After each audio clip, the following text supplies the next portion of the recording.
apa yang telah dibawa oleh Nabi Muhammad SAW untuk keselamatan kehidupan kita. Jadi ayat ini menunjukkan bahwa Nabi Muhammad SAW itu salah satu utusan yang diutus oleh Allah bil huda dengan membawa petunjuk, wadinil haq dan aturan-aturan yang benar.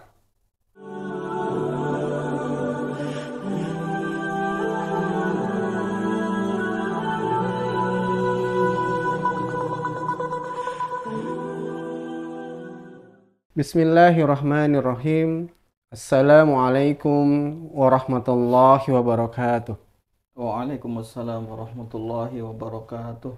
Alhamdulillah, bersyukur kita kepada Allah Subhanahu wa taala karena di hari yang penuh kebahagiaan ini, di Sayyidul Ayam, di hari Jumat, Allah Subhanahu wa taala menakdirkan kepada kita semua, khususnya program Sorban Umat seputar obrolan umat yang selalu disiarkan di Radio Jakarta Islamic Center, di Radio Peradaban Islam, lantai dasar Pusat Bisnis Jakarta Islamic Center. Alhamdulillah pada hari ini bisa mengudara di hadapan para media, mitra JC sekalian yang semoga selalu dalam keadaan sehat walafiat, penuh dengan keberkahan dan selalu dengan memaksimalkan ibadah kita kepada Allah Subhanahu wa taala.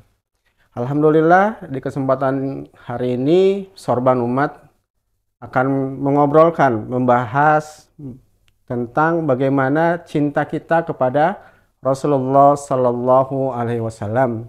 Karena pada hari ini kita sudah masuk di bulan Rabiul Awal, maka sudah menjadi tradisi yang baik di lingkungan kita semua. Biasanya kita mengadakan peringatan-peringatan mengingatkan akan kelahiran Rasulullah Sallallahu Alaihi Wasallam di tanggal 12 Rabiul Awal. Nah, maka sebagai bukti bahwa kita adalah cinta kita kepada Rasulullah, selain kita selalu mengikuti sunnahnya, awat dan yang lainnya akan disampaikan oleh salah satu narasumber kami, yaitu Al-Mukarram Ustadz Ainur Rafiq SPDI.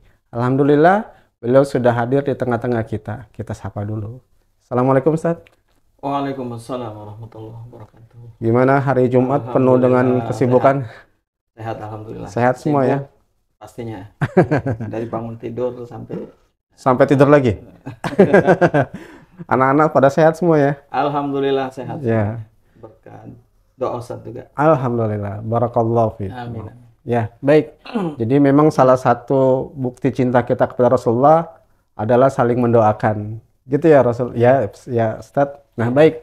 Mitra JC sekalian, tentunya kita selalu bersyukur kepada Allah Subhanahu wa taala. Dan buktinya akan kita buktikan rasa syukur kita bukan cuma lisan, juga amal yang tentunya landasi dengan niat hanya karena Allah Subhanahu wa taala. Dan itu juga kita harus selalu berselawat dan bersalam kepada baginda alam Habibina wa Syafi'ina wa Maulana Muhammadin sallallahu alaihi wasallam dan keluarganya, sahabatnya, dan semoga kepada kita semua pengikutnya yang istiqomah hingga akhir kelak. Baik mitra JC sekalian, alhamdulillah langsung saja kita persilakan narasumber kita Ustadz Ainur Rafiq SPDI yang akan memberikan penguatan-penguatan kepada kita bahwa kita itu benar umat Rasulullah yang cinta kepadanya, bukan hanya sebatas pengakuan lisan, tapi terbukti bahwa cinta kita benar, sebagaimana kadang-kadang ada dalam kehidupan ini cinta yang palsu. Maka jangan sampai kita masuk kategori itu. Apa yang palsu atau yang keliru itu jangan sampai ada pada diri kita. Mudah-mudahan dengan penjelasan program Sorban Umat ini akan semakin meningkatkan kualitas cinta kita kepada Rasulullah. Untuk itu kepada Al-Mukarram Ustadz Ainur Rafiq kami persilakan. Tafadhol Ustadz. Ya, baik. Bismillahirrahmanirrahim. Assalamualaikum warahmatullahi wabarakatuh. Waalaikumsalam warahmatullahi Alhamdulillah. wabarakatuh. Wassalatu wassalamu ala rasulillah. Wala hawla wala quwata illa billah. Rabbi shrah li sadri wa yassir li amri wa hlul 'uqdatam min lisani yafqahu qawli. Amma ba'du. Wa qala Allah ta'ala fil Qur'anil Karim, a'udzu billahi minasyaitonir rajim. Bismillahirrahmanirrahim. Laqad kana lakum fi Rasulillahi uswatun hasanah liman kana yarjullaha wal yawmal akhir wa dzakarallaha katsiran. Wa qala Nabi sallallahu alaihi wasallam, innama bu'istu li utammima makarimal akhlaq. Sadaqallahul azim wa sadaqa rasuluhun nabiyul karim wa nahnu ala dzalika minasyahidin walhamdulillahi rabbil alamin. Pemirsa mitra JC yang dirahmati Allah Subhanahu wa taala, alhamdulillah puji serta syukur selalu kita panjatkan kehadirat Allah Subhanahu wa taala tentunya atas limpahan nikmat yang begitu besar pada kita semua. Sampai saat ini kita masih merasakan limpahan nikmat tersebut berupa nikmat sehat, nikmat iman, dan nikmat kita masih dimampukan untuk bisa menjalankan aktivitas yang mudah-mudahan seluruh rangkaian aktivitas kita berada dalam kerangka ibadah kepada Allah Subhanahu wa taala. Amin amin ya rabbal alamin. Dan salawat serta salam semoga juga tetap kita curahkan kepada baginda Nabi Muhammad sallallahu alaihi wasallam.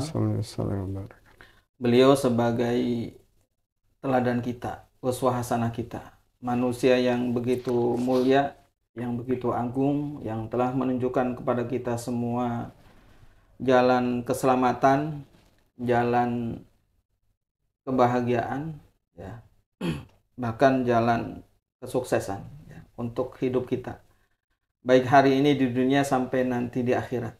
Amin. Maka seyogianya kita bangga ya, menjadi umat Rasulullah Sallallahu Alaihi Wasallam. Kita mahabbah ya, mencintai Rasulullah Sallallahu Alaihi Wasallam karena berkah risalah yang telah dibawa oleh baginda Nabi Muhammad Sallallahu Alaihi Wasallam, seluruh umat manusia mendapatkan rahmat. Dan kemudian kita bisa terangkat ya dari kezoliman, dari kegelapan menuju terang benderang. Artinya kegelapan di sini adalah kegelapan di mana manusia tidak mengenal Tuhannya, di mana manusia tidak mampu mengimani eksistensi Allah Subhanahu wa taala sebagai sang pencipta yang harus diibadahi, yang harus dijadikan satu tujuan dalam perjalanan kehidupan, yang harus dijadikan satu-satunya Rabb ya, ilah, dan juga sebagai satu-satunya penguasa yang menguasai alam semesta ini, yang menguasai seluruh makhluknya. Dan kemudian kita menyadari bahwa semuanya itu adalah milik Allah Subhanahu wa taala, termasuk kita. Manusia berada dalam kekuasaan dan kepemilikan Allah Subhanahu wa taala. Dan begitulah jasa Rasulullah Shallallahu alaihi wasallam telah menyadarkan umat manusia akan eksistensi dirinya sebagai makhluk dan juga eksistensi Allah Subhanahu wa taala sebagai Rabb. Sehingga ikhwafir rahimakumullah, mitra JC yang dirahmati oleh Allah Subhanahu wa taala, bagaimana kita bisa mencintai Rasulullah Shallallahu Alaihi Wasallam? Tentunya yang pertama kita harus makrifah dulu, harus mengenal dulu, ya. Baik mengenal cara sosok pribadi Nabi Muhammad Shallallahu Alaihi Wasallam, dan yang lebih penting lagi adalah mengenal apa yang telah dibawa oleh Rasulullah Shallallahu Alaihi Wasallam sehingga mampu menjadi rahmat buat seluruh umat manusia, buat seluruh alam semesta. Karena ini hal yang sangat penting, yang bisa jadi ketika kita tidak mengenali, tidak makrifah kepada Rasulullah Sallallahu Alaihi Wasallam, bisa saja kita hanya mengenali satu sisi saja. Mengenali dari satu sisi beliau adalah sosok manusia, ya, manusia biasa, manusia sebagaimana kita, ya, diciptakan oleh Allah Subhanahu Wa Taala, ada kelemahan, ada kekurangan. Tapi kemudian kita tidak mengenali sisi yang lain, bahwa kemuliaan baginda Nabi Muhammad Shallallahu Alaihi Wasallam diagungkan oleh Allah Subhanahu Wa Taala karena ada misi yang dibawa oleh Nabi Muhammad Shallallahu Alaihi Wasallam sebagai amanah dari Allah Subhanahu Wa Taala. Kemudian hari ini kita sadar akan amanah tersebut dan kita sebagai umatnya mudah-mudahan mampu menjalankan amanah, yaitu amanah risalah yang telah disampaikan oleh baginda Nabi Muhammad Sallallahu Alaihi Wasallam. Dan tentunya ikhwafil rahimakumullah, mitra JC yang dirahmati oleh Allah Subhanahu Wa Taala, bukti-bukti atau tanda-tanda kita mencintai Nabi Muhammad Sallallahu Alaihi Wasallam itu nanti kita harus buktikan dalam perilaku kehidupan kita, ya, dalam akhlak kita. Maka bukti itu biasanya menunjukkan, ya, menunjukkan bagaimana ciri atau akhlak baginda Nabi Muhammad Shallallahu Alaihi Wasallam. Orang yang mengaku mencintai Rasulullah Shallallahu Alaihi Wasallam maka akan berusaha memproses dirinya, memproses perilakunya untuk mengikuti baginda Nabi Muhammad Shallallahu Alaihi Wasallam. Maka insya Allah tema kita pada pagi hari ini cukup menarik supaya kita bisa mahabbah kepada Rasulullah Shallallahu Alaihi Wasallam, karena salah satu cinta kita akan tersampaikan kepada Allah Subhanahu wa taala. Karena hakikat cinta yang mesti harus kita bangun pertama adalah cinta kepada Allah Subhanahu wa taala. Tapi cinta kita kepada Allah Subhanahu wa taala tidak akan bisa terbangun dalam diri kita kecuali kita harus mencintai baginda Nabi Muhammad sallallahu alaihi wasallam, mencintai Rasulullah sallallahu alaihi wasallam. Maka kita harus buktikan cinta kita kepada Rasulullah sallallahu alaihi wasallam. Baik pemirsa mitra JS yang dirahmati Allah Subhanahu wa taala, mungkin ini penghantar untuk tema kita di obrolan seputar sorban umat ya pada pagi hari ini. Mungkin nanti kita akan lebih leluasa untuk mengobrol ini, ada kesempatan untuk saling sharing, bahkan pertanyaan-pertanyaan yang mungkin disampaikan para pemirsa semua untuk bisa sama-sama membangun ya mahabbah kepada Nabi Muhammad Shallallahu Alaihi Wasallam. Demikian Ustaz. Ya, syukran kasir, jazakallah khair. Jadi saat kita bicara Rasulullah itu kita kan mencintai, dan mencintai awal tadi Ustadz sampaikan cinta kita kepada Allah. Sebagaimana dalam Al-Quran Allah menegaskan, Qul in kuntum tuhibbunallah fattabi'uni yuhibbukumullah. Jadi jika engkau mencintaiku, Allah sampaikan dalam firman-Nya, maka ikutilah Rasulullah Sallallahu Alaihi Wasallam. Dan tadi Ustadz sampaikan salah satu dalam firman Allah, telah ada pada diri Rasulullah itu suri teladan yang baik. Betul. Ya, laqad kana lakum fi Rasulillah uswatun hasanah. Dan Ustadz juga tadi menegaskan bahwa Rasulullah itu diutus untuk menyempurnakan akhlak. Nah, timbul pertanyaan saat kita mencintai kepada Rasulullah, apanya nih yang kita cintai? Karena ada orang yang senang dengan penampilannya, aksesorisnya Ustadz. Ya, saya juga senang Ustadz pakai gamis, Betul. sorbanan, ya. Cuman nggak bawa onta aja Ustadz. Ya, pakai minyak wangi, ya. Atau hal-hal yang lain, bahkan tadi Ustadz ingatkan, ada yang prinsip yang harus menjadi, itu harus kita ikutin. Yaitu menjalankan dan memperjuangkan syariahnya yang diperintahkan oleh Allah.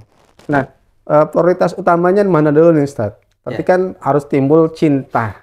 Ya, diawali dengan makrifah, kita kenal. Tak kenal maka tak sayang. Bagaimana mau menyayangi Rasulullah kalau nggak kenal? Walaupun kita kan sudah berjarak gitu Ustadz ya. Nah, yang mudah itu yang mana dulu prosesnya, tahapannya tadi mengenal. Yang dikenal apanya? Nah, silakan. Ya, baik. Menarik sekali pertanyaan ini, karena untuk bisa sampai kepada kita mahabbah kepada Rasulullah Sallallahu Alaihi Wasallam, tadi di awal saya sudah kasih gambaran bahwa pertama harus mengenal dulu siapa beliau baginda Nabi Muhammad Sallallahu Alaihi Wasallam, sehingga kita harus tahu ya apa yang kemudian Rasul dijadikan oleh Allah Subhanahu wa taala sebagai salah satu dari manusia yang dimuliakan oleh Allah, yang dijadikan teladan. Sebagaimana tadi disampaikan, laqad kana lakum fi Rasulillahi uswatun hasanah. Tentunya ini harus dipahami terlebih dahulu. Pertama, bahwa kita harus tahu bahwa Nabi Muhammad SAW adalah seorang yang telah diangkat menjadi Rasul. Ada misi yang dibawa oleh Nabi Muhammad Sallallahu Alaihi Wasallam. Apa misi yang dibawa oleh Nabi Muhammad Sallallahu Alaihi Wasallam? Misi yang dibawa adalah risalah. Walladzi arsala rasulahu bil huda wa dinil haq liyudhhirahu 'alad dini kulli walau karihal musyrikun. Di misi Nabi Muhammad Sallallahu Alaihi Wasallam kita harus tahu dulu nih, supaya nanti akan muncul mahabbah, karena betapa pentingnya apa yang telah dibawa oleh Nabi Muhammad SAW untuk keselamatan kehidupan kita. Jadi ayat ini menunjukkan bahwa Nabi Muhammad SAW itu salah satu utusan yang diutus oleh Allah bil huda, dengan membawa petunjuk, wadinil haq, dan aturan-aturan yang benar. atau dalam tafsir yang lain adalah dengan sunnah-sunnahnya. Jadi misi yang diemban oleh Rasulullah Shallallahu Alaihi Wasallam liyudhhirahu 'ala dini kullih walau karihal musyrikun. Bagaimana agama Islam ini bisa dizahirkan, bisa diaplikasikan, bisa ditegakkan di muka bumi ini. Sehingga nanti bukti kecintaan kita kepada Allah Subhanahu wa taala akan terlihat sejauh mana kita mau melanjutkan misi yang telah disampaikan oleh Nabi Muhammad sallallahu alaihi wasallam. Kemudian kita juga harus mengenali bahwa Nabi Muhammad sallallahu alaihi wasallam itu diutus bukan hanya secara personal pribadi membawa misi pribadi, ya. Nah, misi yang dibawa oleh Nabi Muhammad Shallallahu Alaihi Wasallam adalah misi yang datangnya dari Allah Subhanahu wa Ta'ala. Sehingga secara personal ya, ada Nabi Muhammad sebagai sosok pribadi, manusia yang mulia, manusia yang agung. Tapi ada satu sisi bahwa perjalanan kehidupan Nabi Muhammad semenjak diutus oleh Allah Subhanahu wa Ta'ala itu berada pada kerangka menjalankan aturan-aturan Allah Subhanahu wa Ta'ala. Jadi bukan inisiatif pribadi Nabi Muhammad Shallallahu Alaihi Wasallam, tapi membawa misi yaitu syariah yang telah diturunkan oleh Allah Subhanahu wa Ta'ala kepada Nabi Muhammad Shallallahu Alaihi Wasallam. Sehingga inilah yang mesti harus dipahami oleh kita sebagai umatnya supaya nanti akan muncul mahabbah. Karena betapa pentingnya Islam yang telah dibawa oleh Nabi Muhammad SAW untuk dizahirkan di muka bumi ini, misinya adalah untuk penyelamatan. Sehingga siapa yang mau selamat hidupnya, ikuti apa yang telah diajarkan oleh Nabi Muhammad SAW. Dalam definisi kitab fikih itu ada definisi bagaimana definisi Islam. Itu ulama mendefinisikan al-Islamu huwa dinul ladzi jaa bihi nabiyyina Muhammadin sallallahu alaihi wasallam li sya'adatil basyari fi ma'asihim wa ma'adihim. Islam itu adalah ad-dinul ladzi jaa bihi nabiyyina Muhammadin, satu aturan ya yang telah dibawa oleh Nabi Muhammad sallallahu alaihi wasallam dari Allah Subhanahu wa taala dalam rangka li sa'adah, untuk memberikan jaminan keselamatan atau jaminan kebahagiaan. Bagi siapa? Bagi manusia. Li sya'adatil basari fi ma'asihim wa ma'adihim. Baik untuk kehidupan dunianya sampai kehidupan akhiratnya. Sehingga ini mesti harus dipahami, mesti harus disadari supaya kemudian berikutnya kita tahu bahwa Nabi Muhammad SAW itu punya tugas, ya, punya status yang melekat pada diri Rasulullah Sallallahu Alaihi Wasallam, yaitu adalah menyelamatkan umat manusia. Bahkan menjadi penanggung jawab. Inna arsalnaka syahidan wa mubasyiran wa nadhira. Sesungguhnya kami telah mengutus Nabi Muhammad Sallallahu Alaihi Wasallam syahidan sebagai saksi. Artinya nanti seluruh umatnya akan dipersaksikan, akan yang bertanggung jawab adalah Rasulullah Sallallahu Alaihi Wasallam. Siapa yang pernah mengikrarkan 2 kalimat syahadah, maka dia berhak untuk berada di barisan Rasulullah Sallallahu Alaihi Wasallam yang nanti akan mendapatkan pertanggungjawaban. Nanti kita akan dibela oleh Rasulullah Sallallahu Alaihi Wasallam. Sehingga betapa penting dan sakralnya sosok Nabi Muhammad sebagai pribadi dan sebagai utusan Allah Subhanahu wa Ta'ala, yang kemudian bukti cintanya sebagaimana tadi disampaikan, bukti cinta kita kepada Nabi Muhammad SAW pertama adalah ittiba. Qul in kuntum tuhibbunallah fattabi'uni. Ikuti, ya, ikuti siapa? Ikuti risalah yang telah dibawa oleh Nabi Muhammad Sallallahu Alaihi Wasallam. Karena nanti kehidupan Rasulullah Sallallahu Alaihi Wasallam dalam menegakkan risalah, ya, di muka bumi ini aksesoris ya dalam kehidupan yang dipakai oleh Rasulullah Shallallahu Alaihi Wasallam dalam rangka menegakkan sempurnanya akhlak, itu nanti menjadi fadilah, menjadi keutamaan-keutamaan. Seperti bagaimana cara makannya Nabi, itu menjadi keutamaan. Bagaimana berpakaiannya Nabi, itu menjadi keutamaan. Bagaimana perilaku ya Nabi Muhammad Shallallahu Alaihi Wasallam itu kemudian yang bersifat fadilah itu menjadi keutamaan. Tapi ada prinsip yang melekat. Apa prinsip? Bagaimana risalah ini harus dijalankan. Nah, kadang-kadang sering kebalik. Ya, artinya kebalik di sini terhadap prinsip risalah yang disampaikan oleh Rasulullah Shallallahu Alaihi Wasallam nggak begitu peduli. Ya. Artinya bagaimana Rasulullah Shallallahu Alaihi Wasallam membimbing umat manusia untuk sama-sama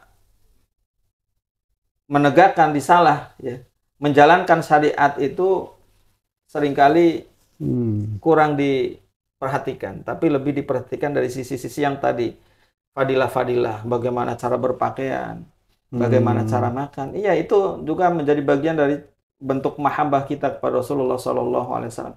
Tapi ketika yang prinsip justru malah ditinggalkan, itu tidak kemudian menjadi nilai keutamaan. Bagaimana pakaiannya,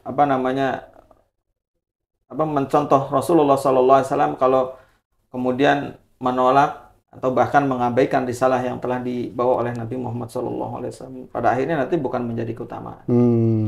Karena akan menjadi utama, nama keutamaan kan penyempurna dari yang prinsip. Ya, yang utama. Prinsipnya ini yang utama, ya, yang utama ini kemudian dijalankan, maka akan lahir keutamaan-keutamaan. Maka kenapa Rasulullah Shallallahu Alaihi Wasallam dalam hadisnya dikatakan innama bu'istu liutamima makarimal akhlak. Ya, sesungguhnya aku diutus oleh Allah Subhanahu Wa Taala adalah dalam rangka menyempurnakan akhlak. Karena nanti indikasi, ya, orang yang sempurna dalam keyakinannya, orang yang sempurna dalam imannya, takwanya, dalam mengamalkan risalahnya, itu akan terlihat dari aplikasi kehidupannya, itu berupa akhlaknya. Jadi akhlak itu nanti kalau kita bahas lebih jauh, bukan hanya sebatas adab, etika, moral, sopan santun, tata krama dan sebagainya, bukan hanya sebatas itu. Akhlak itu lebih luas dan lebih lengkap.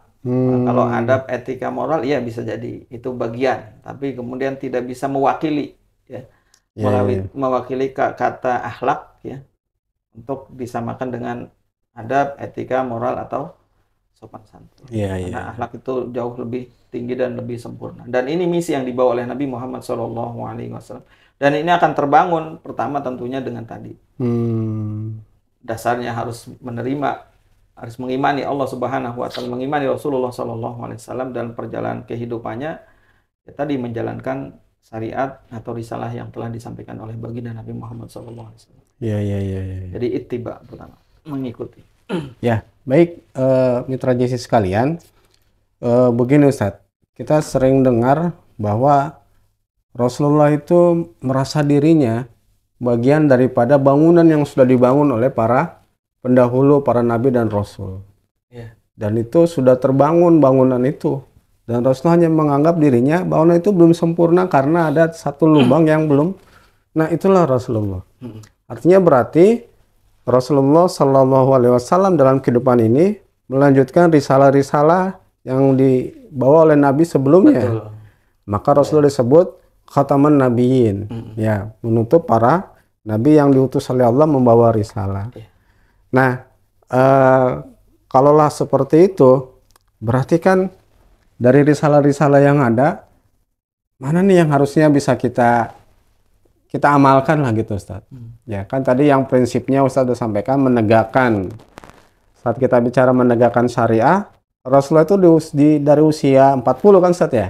Iya, dari turunnya Iqra hingga sampai selesai 63 tahun. Nah, sementara saat kita menjalankan sekarang kan secara mushaf Quran udah utuh nih. Nah, kita berawal dari mana nih? Ada apa Iqra, sehingga kan ada golongan tertentu kita ngaji aja.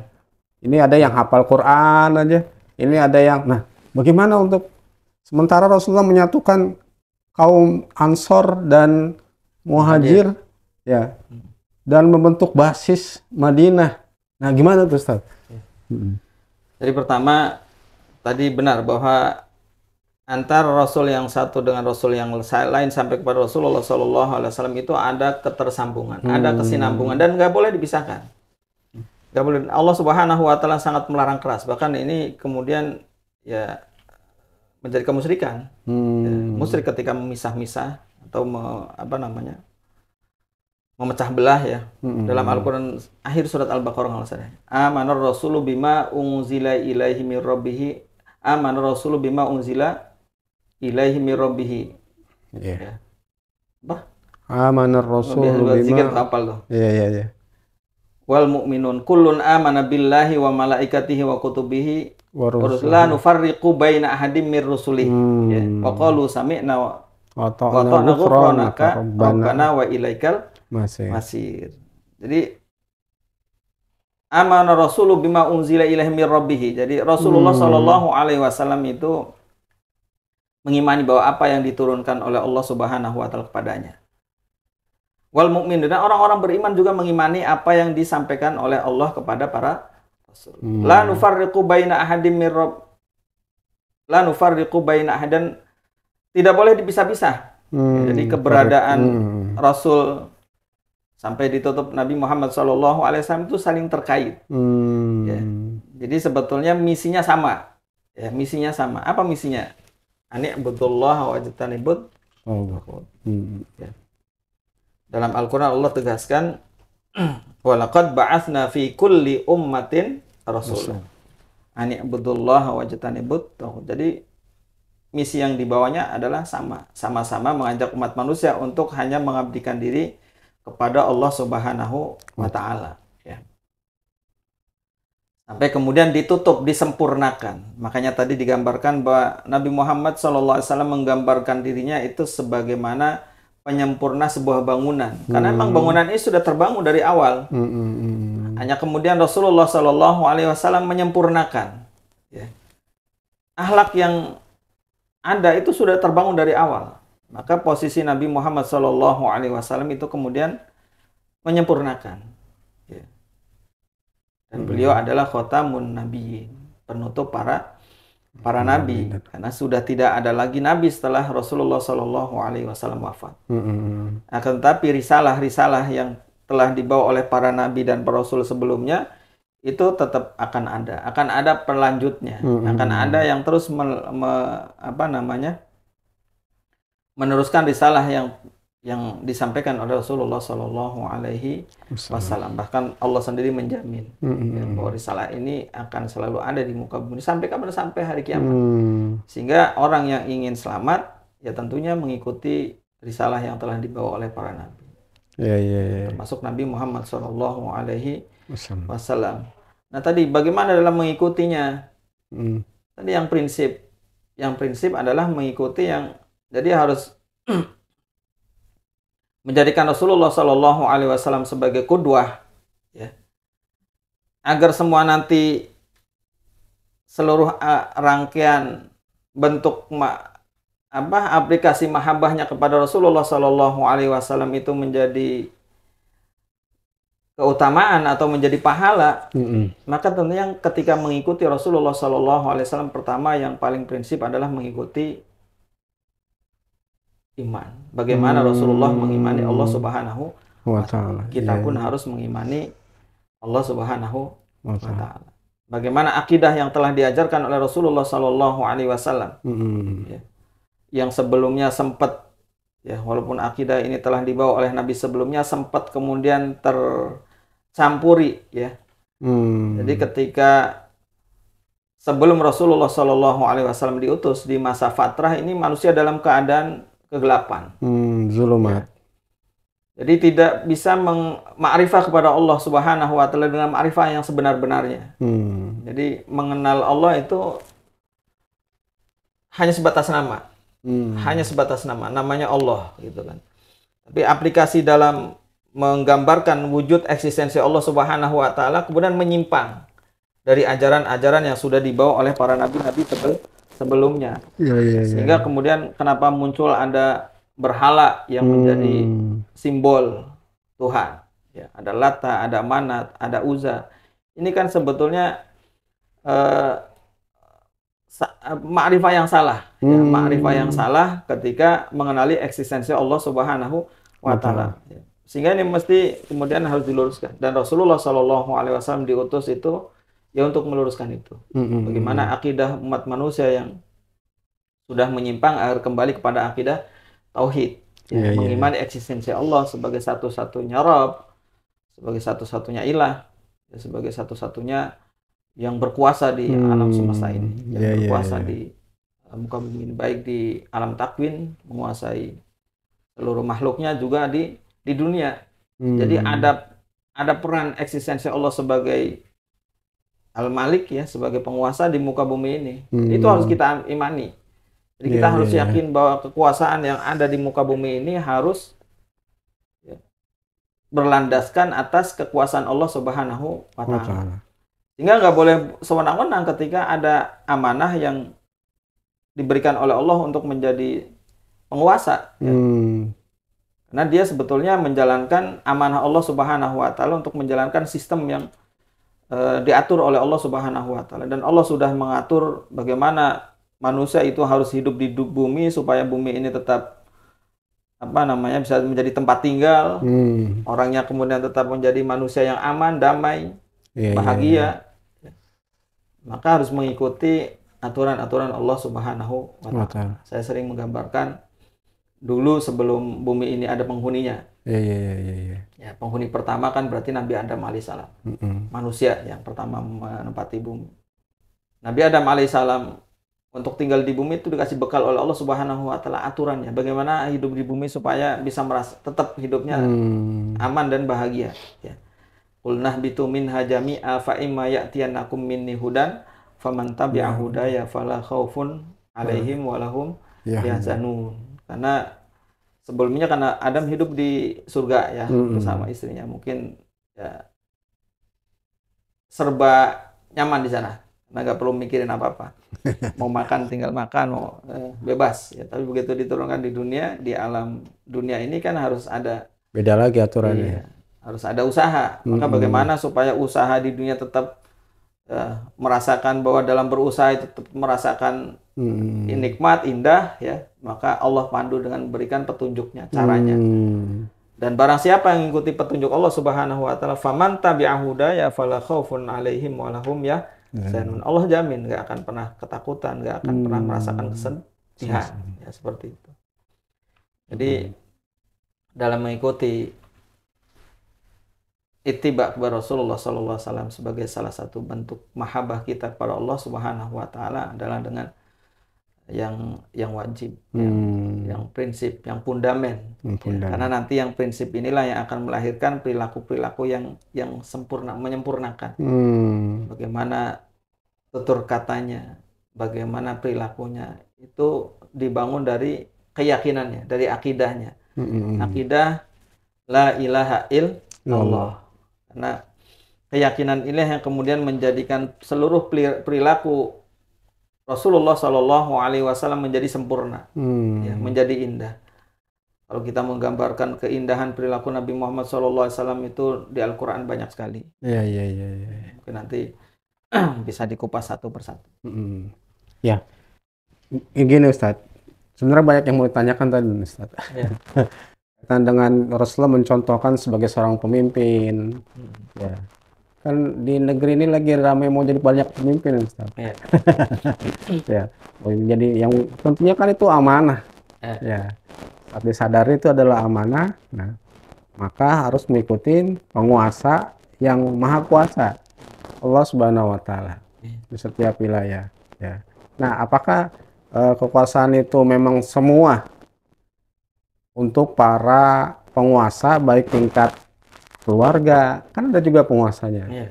Pihak sekolah, ada kepala sekolahnya, di masyarakat, di lingkungan, sampai negara. Ya. Nah, apakah skupnya terbatas ataukah semua ada, gimana tuh Ustaz? Ya, kalau berbicara kepemimpinan itu sebetulnya semua manusia itu pemimpin. Kullukum ra'in. Ya, Setiap diri kita setiap ya. diri kita itu pemimpin. Cuman tadi ada pemimpin dalam skup kecil. Ya. Ya, skup kecil ya keluarga. Siapa pemimpin dalam keluarga? Kepala rumah tangga, seorang ayah.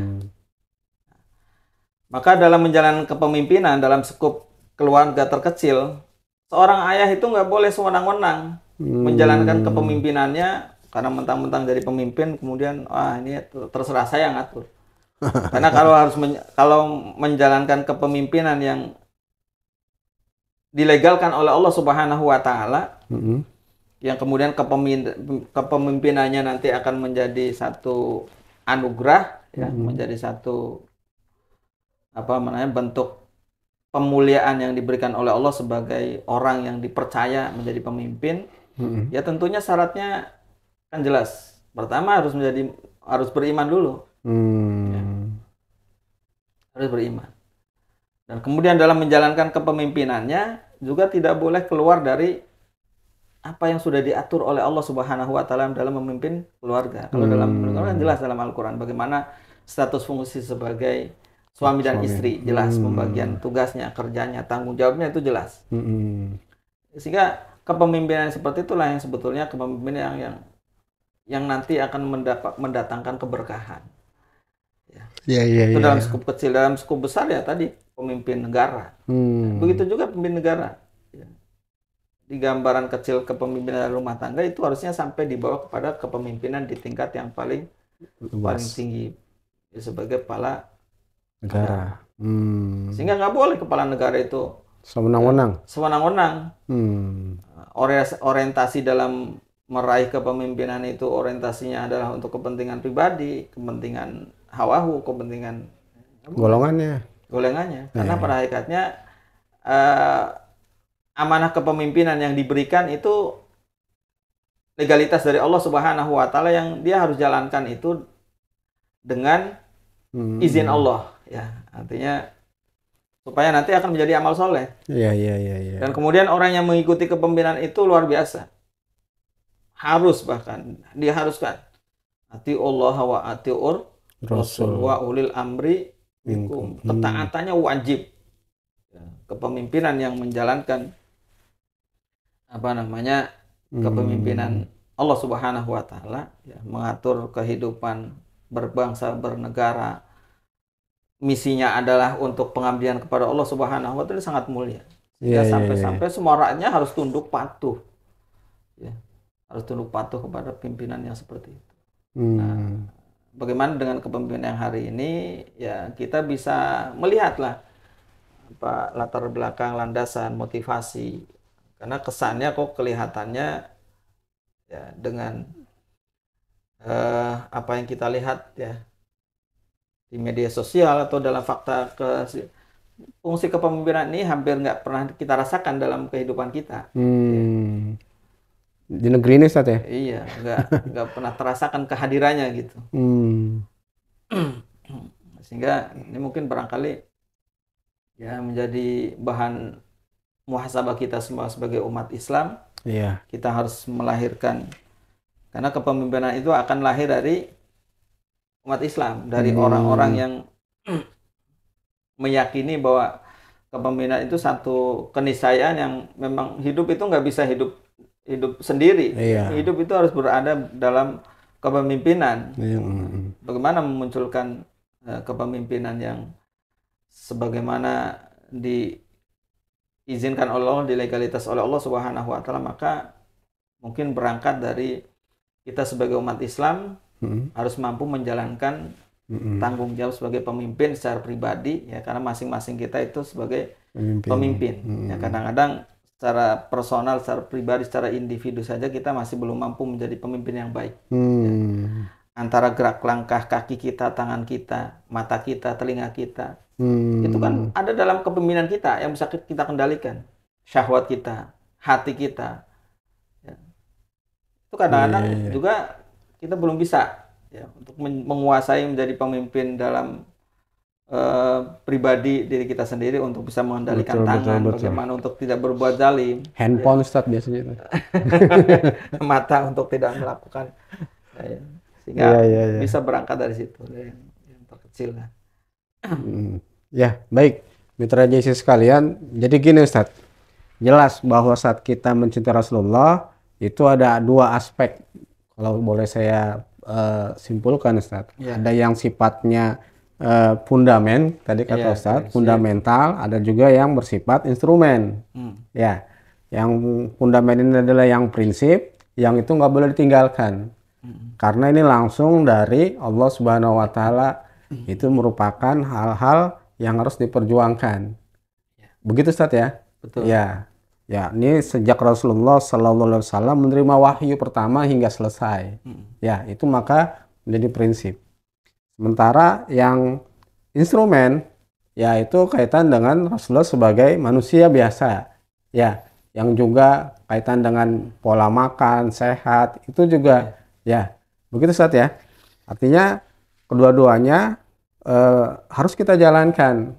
Hanya jangan sampai kita keliru, tidak bisa membedakan sehingga prinsip malah diabaikan, yang fundament tadi malah sibuk ngurusin yang utama, yang instrumen tadi ya. Nah, terus untuk menjaga biar kita memahami selalu ini yang prinsip dan juga tidak mengabaikan yang instrumen, biar kita selalu nggak keluar gitu Ustadz, nggak keliru lah gitu. Kan selama ini terkena khawatir seperti itu gitu. Nah, gimana tuh Ustadz untuk biar kita tetap konsisten? Pertama harus kita pahami bahwa antara fadilah dengan prinsip itu tidak bisa dipisahkan, karena yang prinsip itu pasti akan melahirkan keutamaan. Iya. Melahirkan fadilah. Ya. Jadi semua fadilah itu nggak akan keluar dari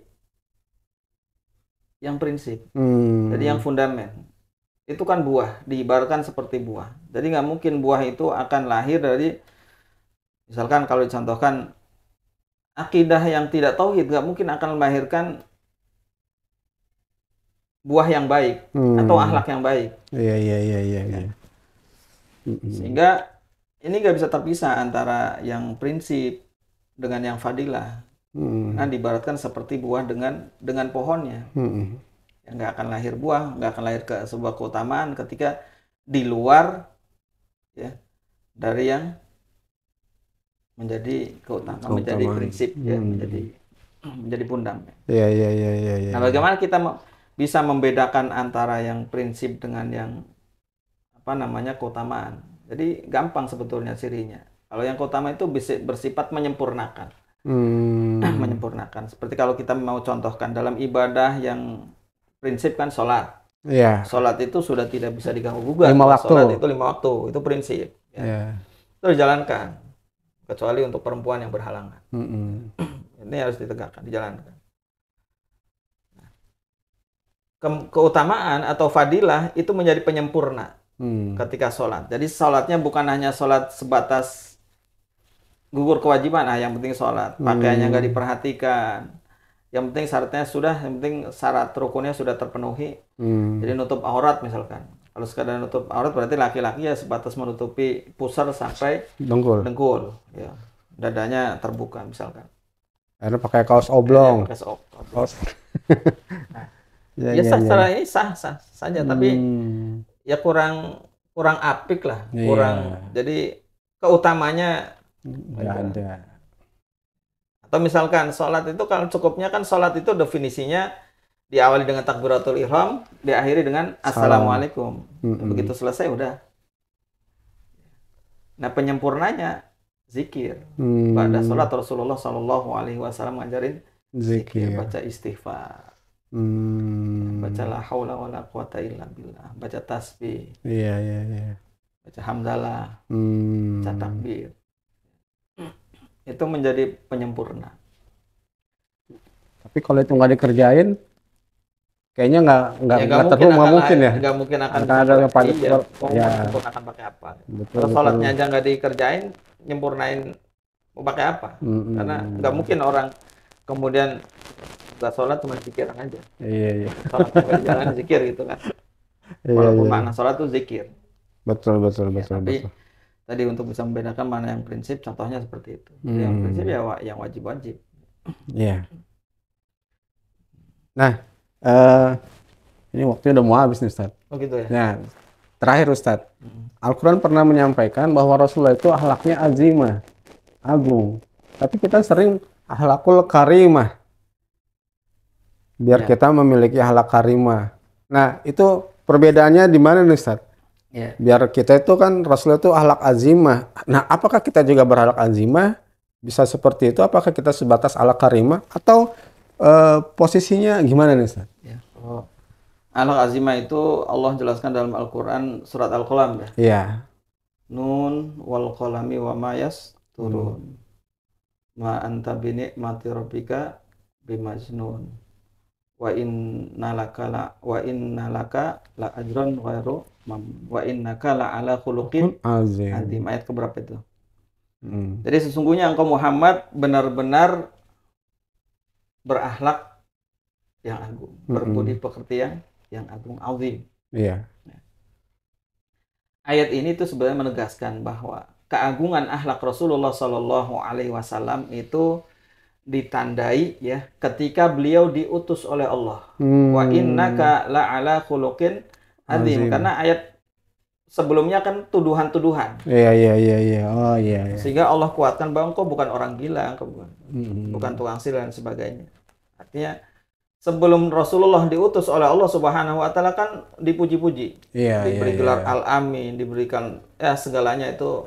Pokoknya Rasulullah itu ya contoh terbaik lah dari anak-anak mudanya sampai membangun rumah tangganya. Secara kehidupan sosial ya. Secara kehidupan sosial itu diterima. Ya. Terima. Tapi anehnya bagus. Ketika dilegalitas oleh Allah Subhanahu wa taala dengan diutusnya Allah, dengan diutusnya Rasulullah, justru malah dituduh kebalikannya. Ingin menegakkan risalah tadi. Sehingga ini menjadi gambaran bahwa keagungan akhlak Rasulullah Shallallahu Alaihi Wasallam karena perilaku Nabi Muhammad Shallallahu Alaihi Wasallam setelah diutus oleh Allah Subhanahu Wa Taala itu lahir dari keyakinan terhadap Allah Subhanahu Wa Taala. Perilakunya itu kemudian diatur. Bagaimana Rasulullah dalam keberjalanan rumah tangganya, keberjalanan bermasyarakat, bersosial di tengah-tengah masyarakat, ya, bahkan puncaknya nanti sampai kemudian membangun satu komunitas Madinah. Iya. Jadi itu kan berada pada kerangka syariat. Jadi tidak keluar dari itu. Iya. Artinya sebelum Rasulullah diangkat menjadi nabi, itu Rasulullah juga memang aktivitas hari-harinya di lingkungan tuh baik semuanya kan ya. Gelar dipercaya ya Al-Amin itu. Tapi saat Rasulullah diangkat menjadi Rasul, ada misi risalah. Nah itu udah punya landasan kepada Allah, Iqra bismi rabbik, tapi justru malah sikap orang di luar itu terbalik malah. Jadi gini, bahwa kalau sebelumnya mungkin ya kebaikan-kebaikan yang dijalankan Rasulullah itu berdampak. Artinya ya hanya berdampak secara skup kecil. Fitrah manusia lah ya. Iya. Tapi ketika Allah utus, jadi dia ketika diutus oleh Allah menjadi Rasul, ini kan misinya bukan lagi misi lingkungan kita, tapi misi untuk seluruh alam. Rahmatan lil alamin. Jadi skupnya lebih besar, sehingga kenapa kemudian sampai diberikan gelar wa innaka la'ala khuluqin azim. Akhlaknya begitu agung. Nah, bagaimana bedanya? Ada istilah akhlak karimah. Jadi akhlak karimah itu akhlak yang mulia. Akhlak karimah. Ada akhlak azimah, ada akhlak karimah. Akhlak karimah ya bisa dikatakan sebagai tadi buah-buah dari keagungan akhlak Nabi Muhammad SAW dari kemuliaan. Iya. Jadi keagungan akhlak Nabi Muhammad SAW dalam menjalankan kehidupannya berdasarkan risalah yang telah disampaikan oleh Allah kepada Rasulullah, maka seluruh perilaku Rasulullah jadi karimah, menjadi mulia.